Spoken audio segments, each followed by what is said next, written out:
पुण्यातील पिंपरीच्या मध्यवस्तीत भर दिवसा आणि भर बाजारात एका व्यापारी तरुणावर अज्ञात दुचाकीस्वारांनी गोळीबार केल्याची धक्कादायक घटना घडली। या घटनेनंतर शहरामध्ये भीतीचे वातावरण निर्माण झाले आहे।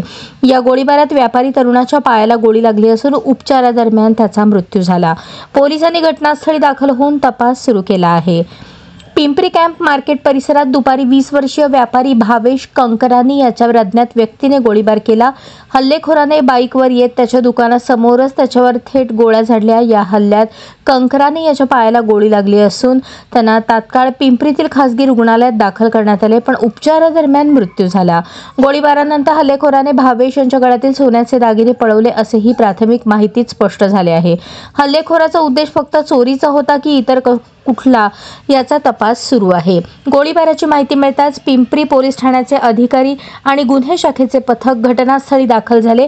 परिसरातील सीसीटीव्ही फुटेज तपासण्यात येत असून हल्लेखोरांची ओळख पटवण्याचे प्रयत्न सुरू आहेत।